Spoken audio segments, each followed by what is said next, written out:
Good morning and welcome to the Unitarian Universalist Congregation of Columbia. Appreciate you being here. For those of you who are in the sanctuary, please know that we are live streaming this service. And also, for those of you who are at home or place of comfort, please know that we are in a safe place here in the sanctuary and we welcome you.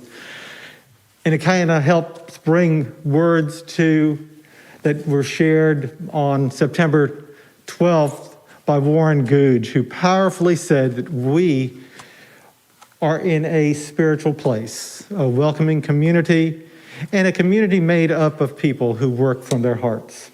And what a powerful statement that was when Warren shared during the lighting of the chalice. I want to go ahead and remind everyone that we don't want to go ahead and interfere with your civil liberties. But at the end of the service, if you would, please join everybody outside the service in keeping with the importance of safety. Also want to remind everyone to continue to wear your masks and keep your social distance. We've been practicing social distancing for about 19 months, so we really should be good at it by now. Want to also go ahead and let everybody know that the flowers on the podium up here are in celebration of the animal ministry. Thank you very much to the animal ministry who have shared these flowers. Also in memory of Marilyn Miss, who was the organization's founder. There's another piece of information that I needed to share, and that has to do with the order of service and the information that you'll find on the order of service. A wealth of information, but we don't just keep it here. We share it in a wealth of places. You can get it on the weekly information that Andrea sends out every Thursday. You'll also find it in the Unigram that's sent out every month. And if you can't find it there, there's also our web. Our website is chock full of information, especially the news and events section. Please include it as part of your browser.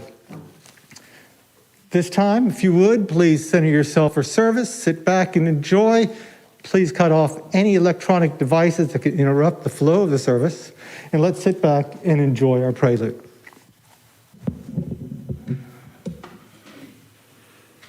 This morning's violist is Karen Peters, and our musical prelude is The Swan from Carnival of the Animals by Camille Saint-Saëns.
Thank you, Aaron.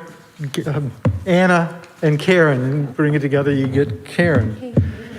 An addendum to our announcements.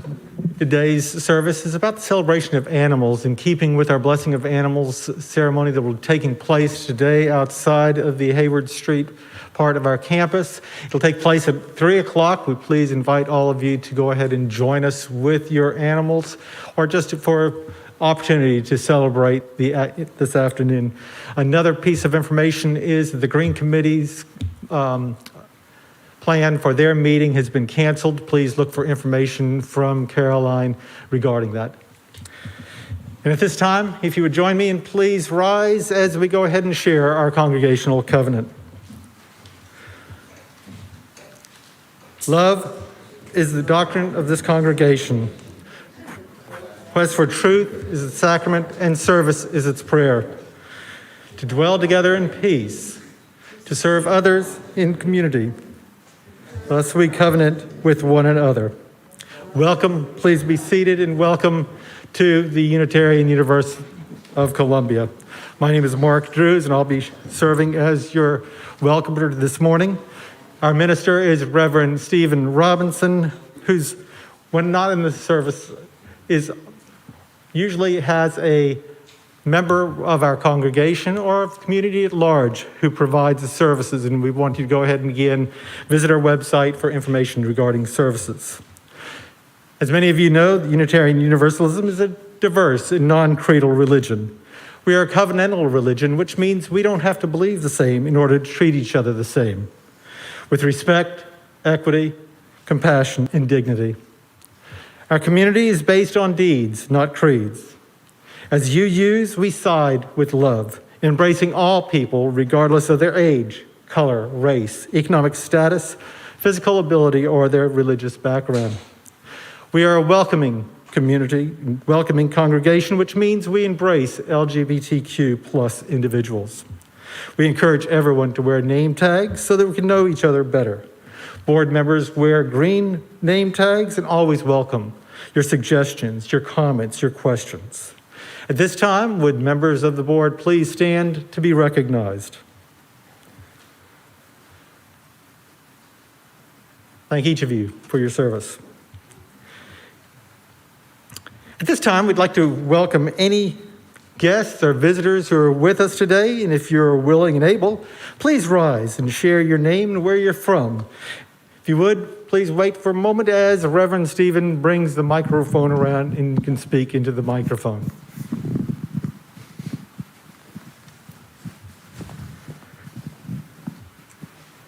Good morning. My name is Ann, and I just moved here from Virginia. Welcome, Ann.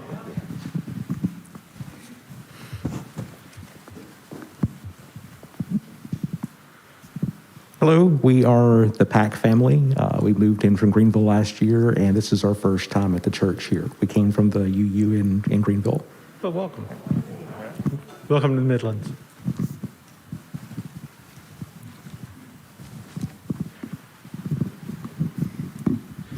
Thank you. We look forward to the time when we're able to go ahead and welcome one another in community.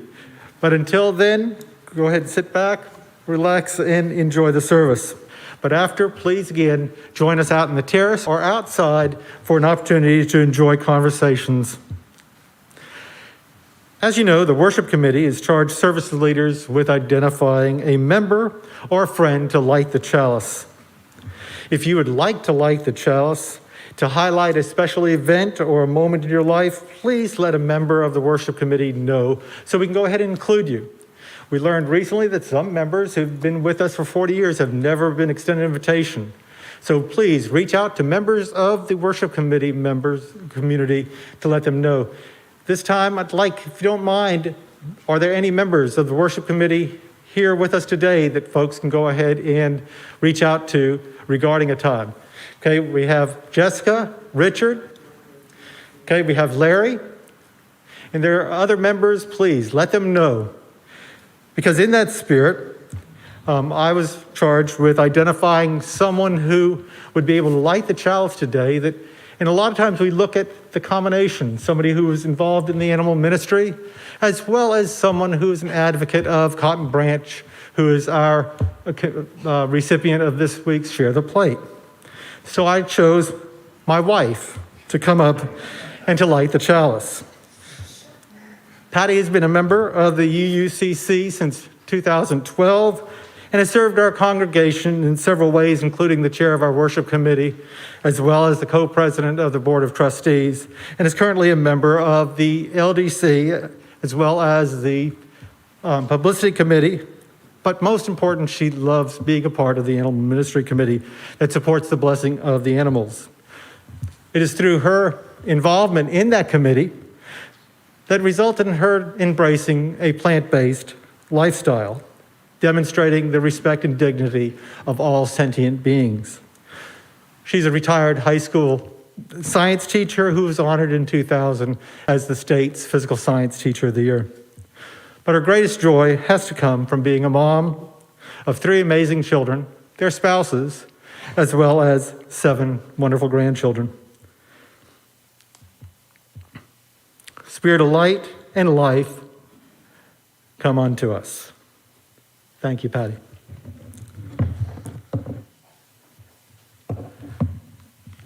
Now, turn it over to the opening music. This morning's musical meditation is The Lone Wild Bird. Lyrics are by H.R. McFadden and music from William Walker's Southern Harmony.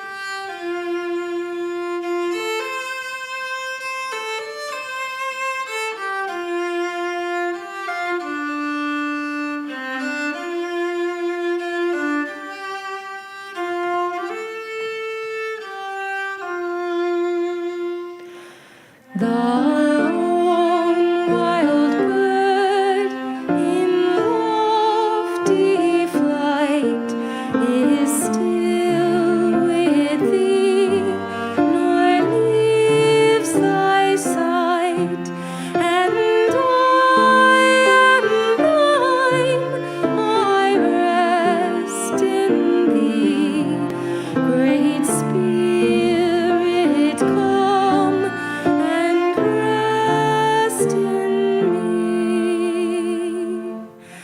The ends of earth are in thy hand, the seas dark deep and far off land, and I am thine, I rest in thee, Great Spirit, come and rest in me.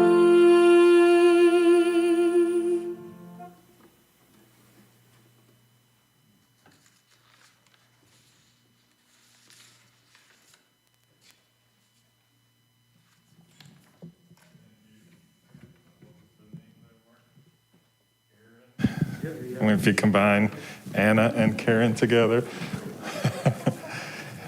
certainly the music sounds like it's beautifully combined. At this time, we'll focus on our story for all ages. And if you look on the front of your program, you see a symbol there with lots of different creatures in a circle. That is a symbol for the UUA Animal Ministry. And today is the Blessing of the Animals service. So this afternoon we will gather just outside, and it's an opportunity to bring animal friends, to have them blessed. And of course, they bless us when they come. Normally we get to have treats and things like that, but obviously some of the things that we're dealing with this year with pandemic, we are limiting that. But this is an opportunity to celebrate those animal friends that are really close to us. So I wanted to tell you about my first memory of one of those animal friends. His name is Frisky. He was a golden Labrador named Frisky, and I got him as a little bitty puppy. My dad and mom let me keep him in the house for a little while until he actually started living into his name, Frisky, and chewed up several things in the house. And so my dad said, he's got to be an outside dog, which we lived in kind of the country and actually was really a good experience for him. I said, I'm glad to do that. I think I was like 11 years old or so. I'm glad to do that, but I want to build him a house. And so I worked really hard and built him a dog house. And I just happened to notice that my dad had a pile of shingles over there. I guess he was really wanting Frisky to have a mansion. And so I did my best to shingle the roof. Turns out those shingles were actually for the roof of our own home, so I got in a little bit of trouble about that. But Frisky was my best friend in so many ways.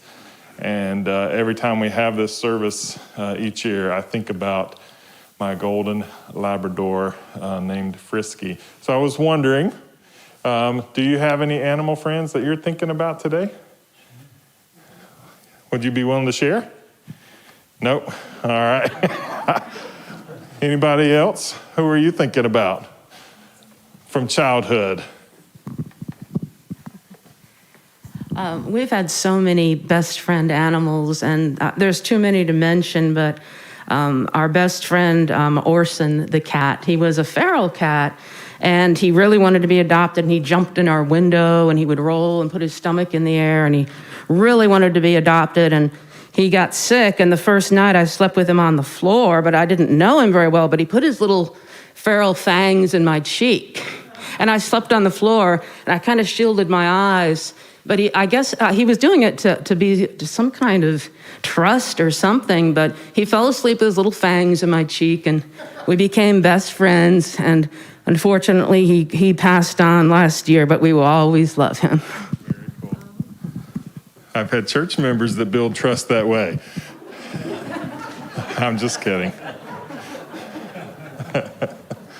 All right. Well, this is a celebration, this afternoon, we will have a chance to see some of those animals. It's a fun service, and it's a reminder of how important these creatures are in our lives, whether they're pets or whether they're animals that are a part of our world in other ways and other kind of relationships. It's also an opportunity to remember some pets that are our animal friends that are no longer with us. So today is a celebration of animals, and we hope that you open your hearts to those creatures today. Thank you. At this time, we're going to dismiss you. Mackenzie is going to lead you out for some time in the RE program.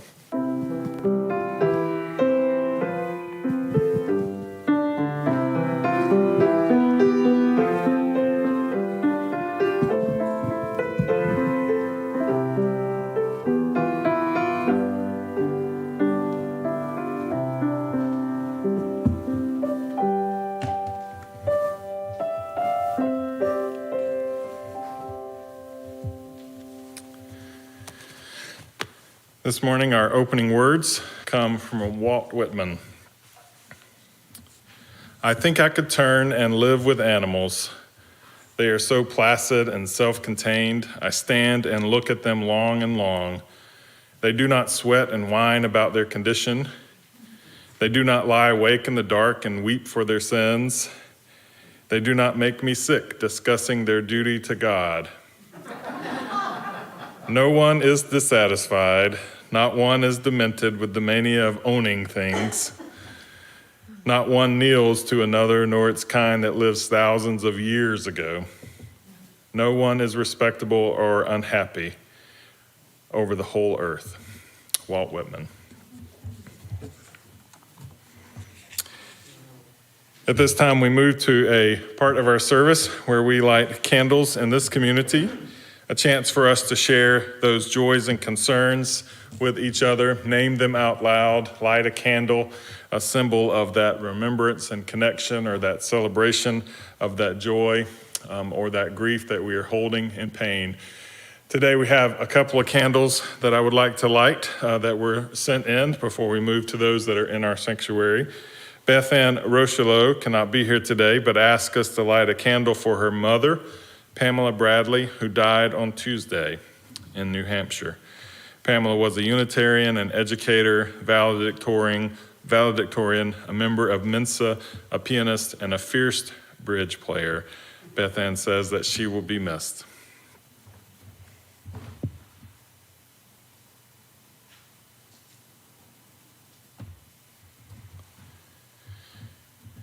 And then Sharon Matchett is asking us all to hold her husband, John, recently diagnosed with congestive heart failure, in our hearts. John is in line for surgery to receive an upgrade to his defibrillator. The new one will also include a permanent pacemaker. Johnny could use a big dose of patience and peace in addition to all the meds, because thanks to COVID, all the surgeries are backed up, and it may be 2 months before his surgery can take place. So we definitely light this candle for Johnny, but we also light it for Sharon, as she is being supportive to not only him, but a daughter who, is still going through cancer treatment as well.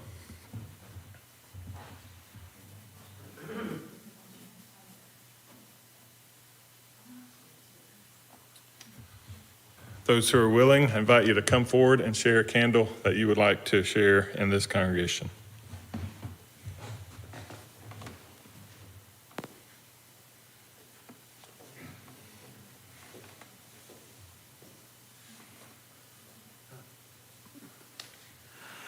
I'm going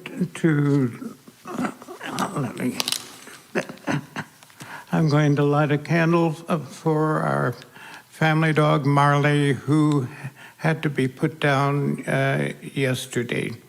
He had lived 11 years, and so it was time, but still very sad.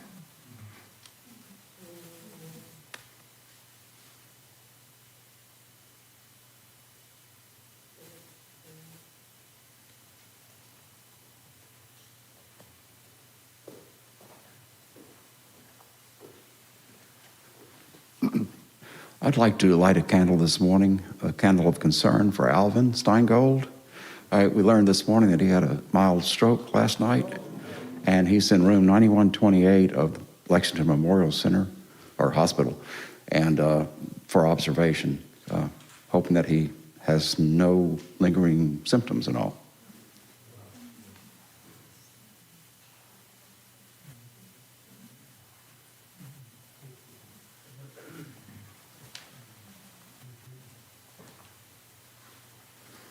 Good morning, I'm Bud Ashley. My wife and I went to visit Nick and Bruce on Thursday, and Nick wasn't doing so good.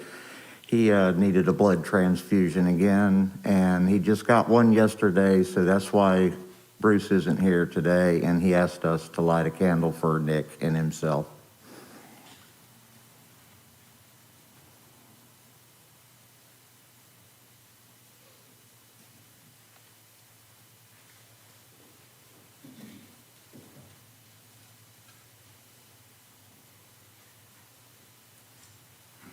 Sadly, I forgot to pick up a candle, so I'll piggyback on one of these. I wanted to let everyone know that Linda Fennell called me yesterday, and she's been admitted to the Orangeburg Regional Hospital with some issues. And if anybody would like to send her a card or contact her, she's in room 213, Orangeburg Regional Medical Center. Thank you.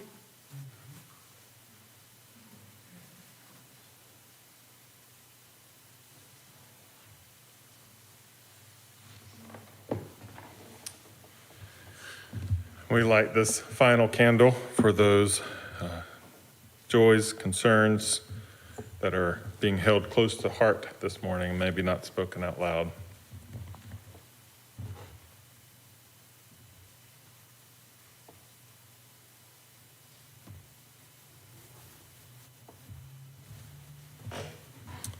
I invite us to a time of silence and reflection, to remember all that you've heard, the names of those who we've mentioned, and hold those concerns close to our hearts this morning.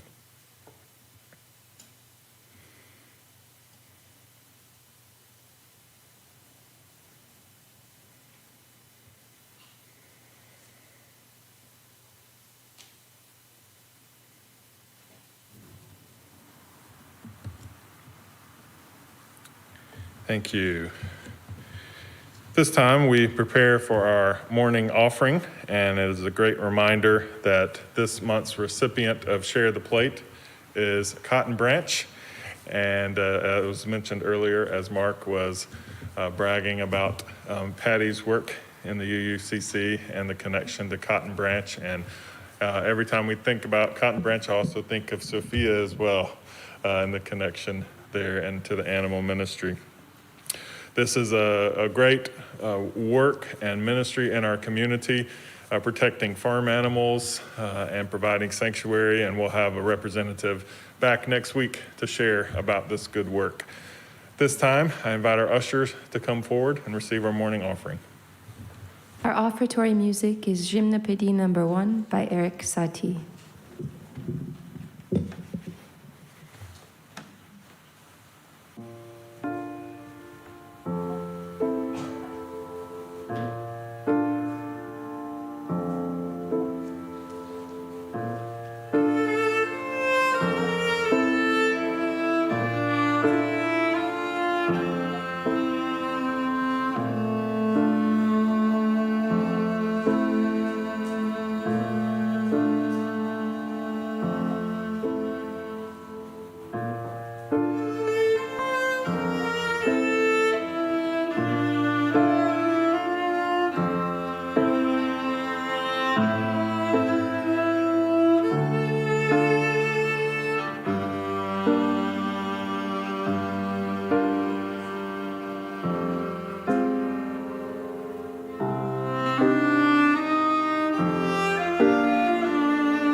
We receive our offering this morning, a symbol and recognition of our commitment to the good work of the UUCC.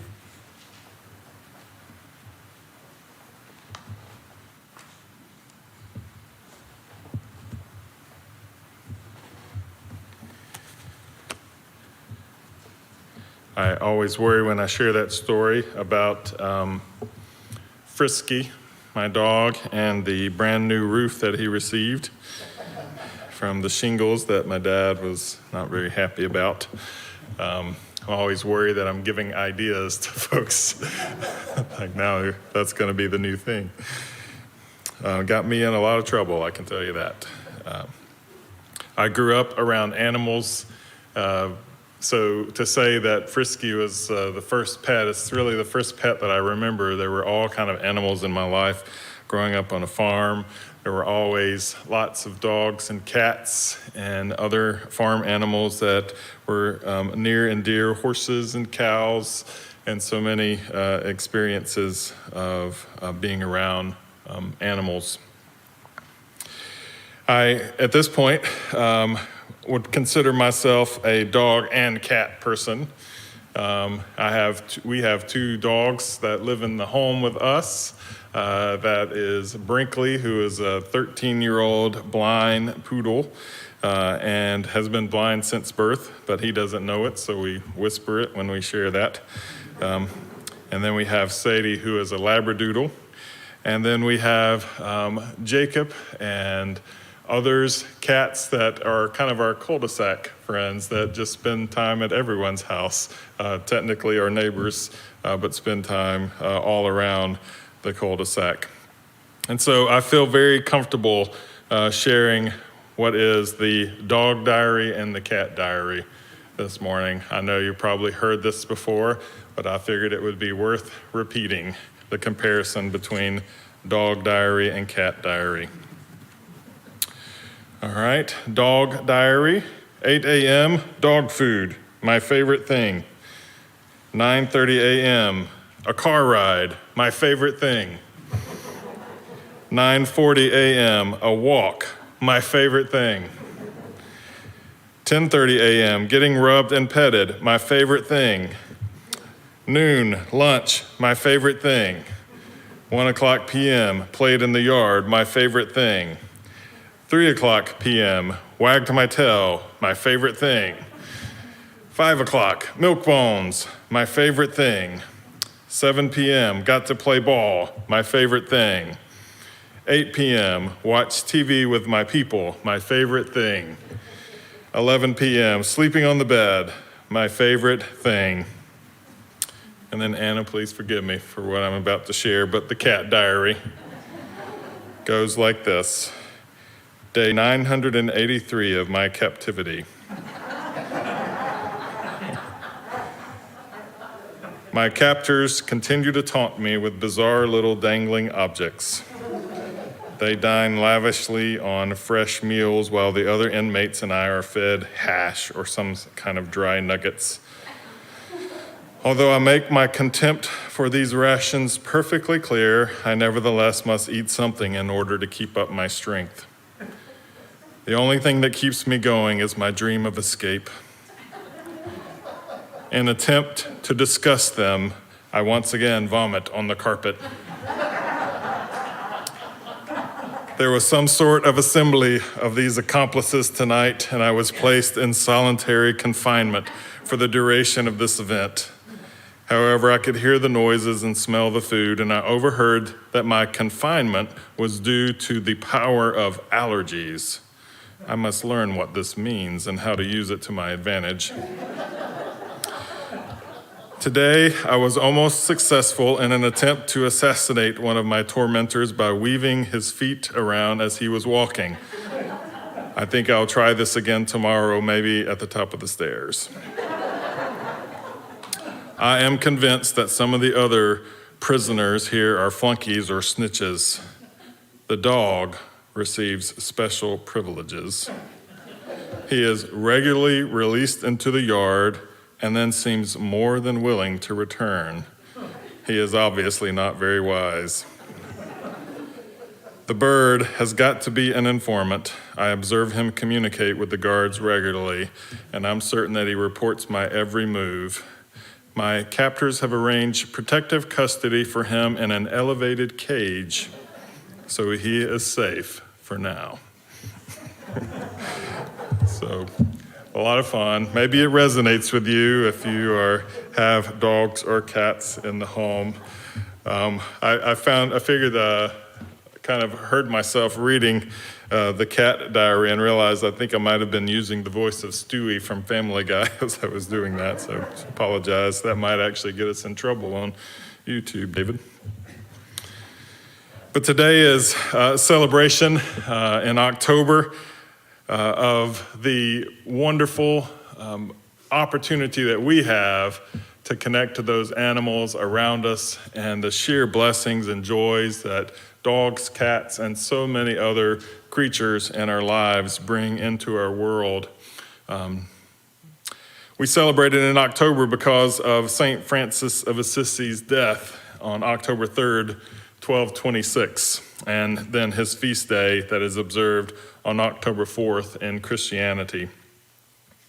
So we commemorate the life with this recognition of St. Francis of Assisi, an amazing person that lived in the 12th century and into the first quarter of the 13th century, born wealthy, was expected to take over the family business of selling silk. Being of the upper class at the age of 19, he also served as a soldier. And after a series of being captured and then some spiritual experiences, he began to follow the spiritual path in radical fashion, letting go of wealth and all possessions and adopting a life of poverty and humility. This simple life that was grounded in his faith and especially the teachings of Jesus attracted others to his movement, and then began the Minor Brothers, which eventually became the Franciscan order. Now we focus on St. Francis in the month of October and this connection with the blessing of animals because Francis had an ability to talk to animals and believed that they were connected creatures of God just like he was, just like all of us. One day Francis was traveling with some companions and they happened upon a place in the road where birds filled the trees on the other side. And Francis told his companions, "Wait for me for a little while. I need to go preach to my sisters and brothers, the birds." And according to the story, the birds surrounded him, intrigued by his voice. Not one of them flew away while he delivered an eloquent sermon to the birds in the trees. He is often portrayed with a bird and statues typically in his hand. Another story is told of in the city of Gubbio, where Francis lived for some time, there was a wolf that was terrifying and ferocious who devoured men as well as animals. Francis had compassion upon the townsfolk, and so he went into the hills to find the wolf. And soon fear of the animal had caused all his companions to flee. Though the saint pressed on, he found the wolf. He made the sign of the cross. He spoke to the wolf and told him to come to him and hurt no one. And miraculously, the wolf closed his jaws and lay down at the feet of St. Francis. Francis said, "Brother Wolf, you do much harm in these parts and you've done great evil. All these people accuse you and curse you, but I would like to bless you. I would like to make peace between you and everyone." Francis led the wolf into town and, surrounded by startled citizens, made a pact between them and the wolf because the wolf had approached them in hunger. The townsfolk were able to feed the wolf regularly. In this manner, Gubbio was freed from the menace of the predator of the wolf, and Francis became the hero of the town's people and blessed the wolf year after year. Now, I don't know if all of these stories are exactly true the way they're told, but that's not really the point of the stories. But we do know that Francis, in his own words, recorded what is a prayer called the Canticle of the Sun, where he writes, "Most high, all-powerful, good Lord, yours are the praises, the glory, the honor, and all blessings. To you alone, most high, do they belong, and no man is worthy to mention your name. Praise be you, my Lord, with all your creatures, especially brother sun, who is the day, and through whom you give us light. He is beautiful and radiant with great splendor and bears a likeness to you. Praise be you, my Lord, through sister moon and the stars in heaven you formed them clear and precious and beautiful.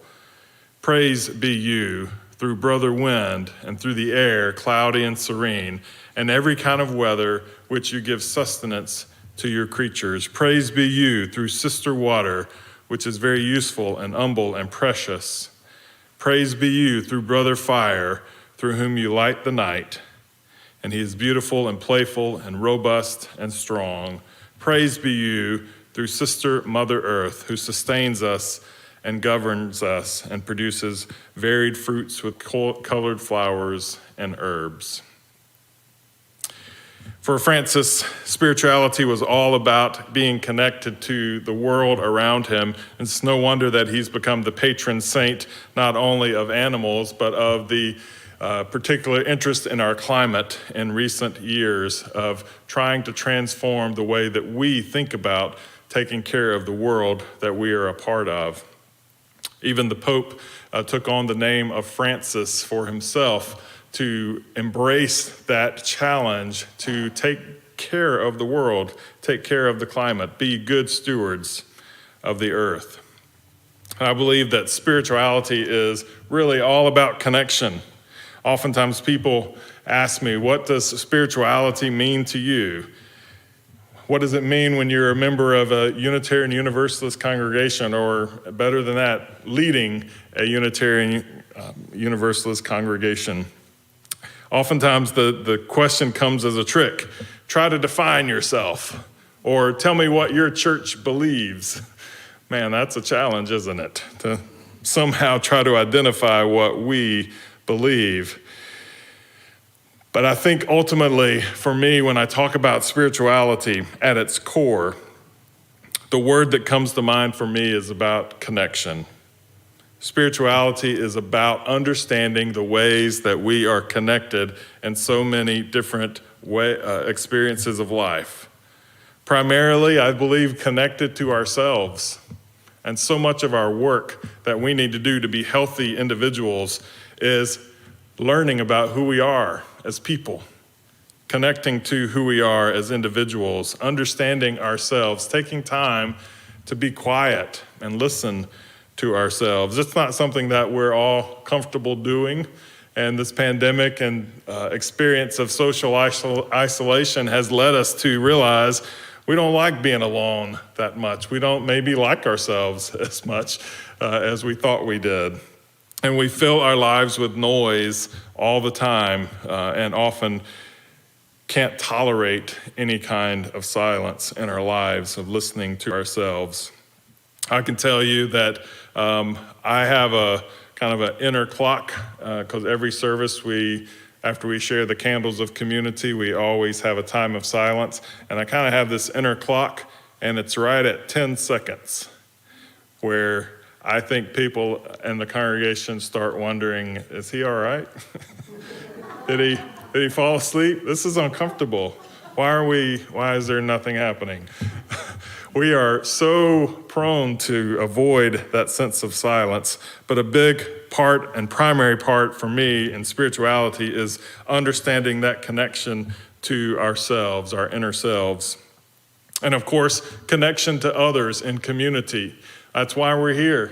That's why we're gathered in this place, because we want to nurture the relationships with each other and be connected in community, believing that no person is an island, no person lives separated from others. But the connection is extremely important. In the Hebrew story of creation, the first thing that Yahweh says that is not good for the human being to be alone. And I think that's really important reminder for us in that myth of creation, that aloneness is good in a sense of connecting to ourselves, but that is not a way to live our lives. Connection to others is important. Spirituality being a connection to something greater than ourselves, whether we identify that as a deity or whether we don't identify that as some kind of image that we name for God.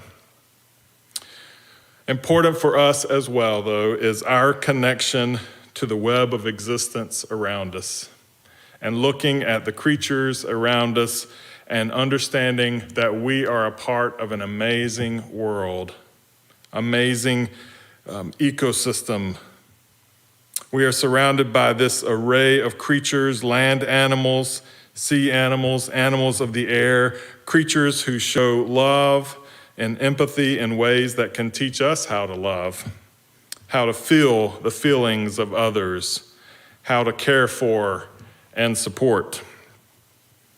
I remember once sitting in a therapy session in Asheville, North Carolina. That's how you know you have a good therapist. When they retire and move to Asheville, you still drive to see them every other week. And she had a dog named Misha that she would leave, let you visit with in the beginning of your session, and then put right outside the door just to make sure everyone was comfortable. And then, of course, at the end of the session, that was your reward. You got to spend time with Misha, the dog. And I remember experiencing something really painful in this therapy session, and all of a sudden, a banging at the door. Banging. Like the dog was throwing herself at the door.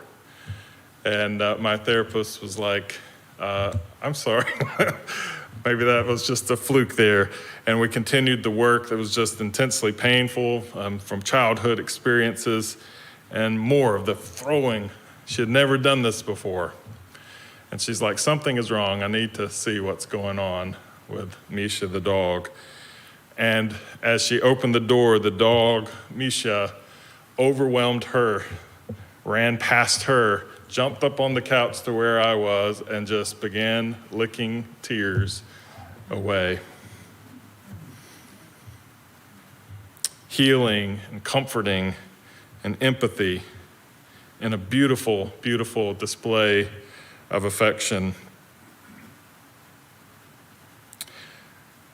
You would have a hard time convincing me that that animal, Misha, didn't know pain, didn't feel empathy, didn't connect in that kind of way.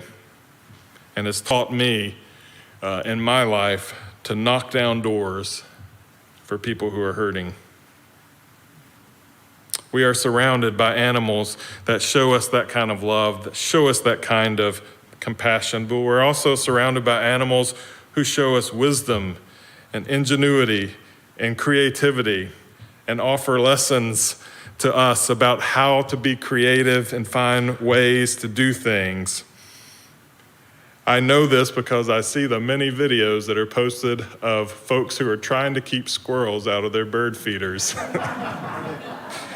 It just doesn't work.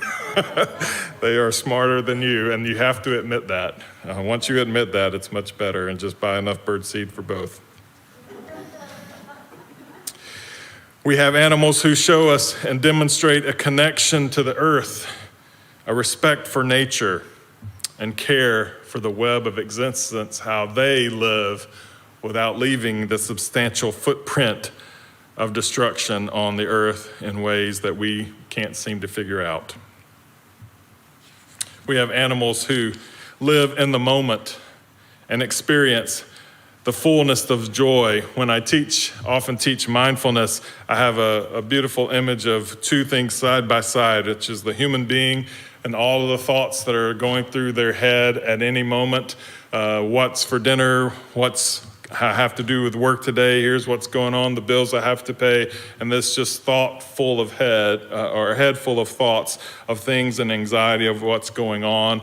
Some of them future events, some of them past events. And then you look over to the side and the animal walking beside them is just blank, just living in the moment, looking around us and connecting and enjoying the beauty of being in the moment. We can learn so much about not letting those moments pass us by. We also know animals who know pain and grief, express those feelings as elephant mothers do when one of their young have died, express those feelings with no fear of shame or being judged by others or how they're experienced or what are people going to think about me if I let my guard down and show my tears. We have animals who offer relationship, companionship, family to us in our lives, and hopefully we return the favor back to them. In Buddhism, the understanding of rebirth and interdependence grounds an understanding of our connection to animals. For potentially in previous lives, these animals living among us may have been members of our own family. Tibetans say that all living creatures have at one time or another been our mother. So this is a month, and today is a day that we celebrate these animals and bless their presence in our lives. What an amazing gift we have to look around us and dissolve into awe of these amazing creatures, the beauty and the complexity of life, and what an awesome responsibility we have to care for, advocate for, and protect these creatures who need us and depend on us. So today we celebrate the animals, and we bless them because they bless us.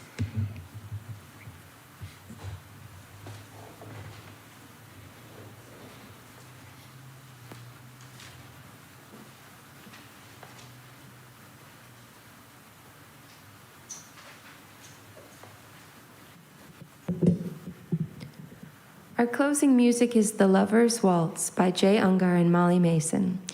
And I invite you as you listen to think of all the animals you have loved and who have shown and shared love with you in return.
Have you enjoyed Karen on violin today?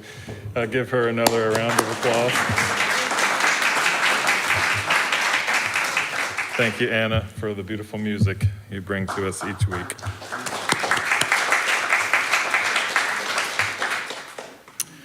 Our closing words today come from John Silken called Caring for Animals.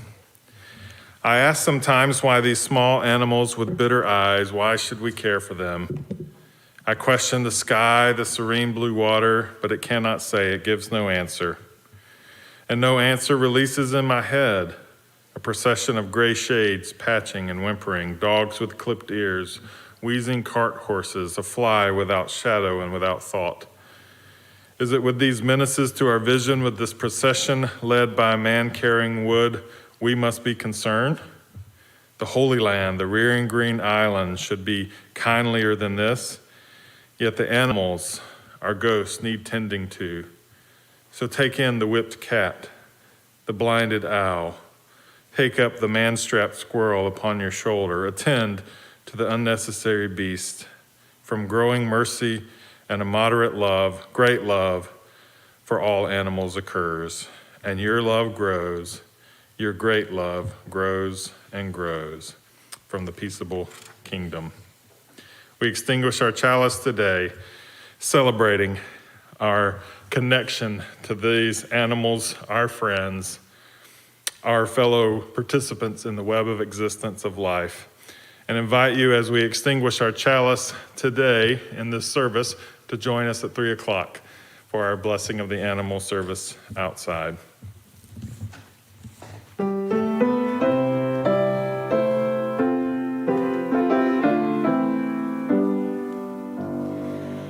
May the blessings of truth be upon us. May the power of love direct us. And may the peace of this community sustain us till we meet again.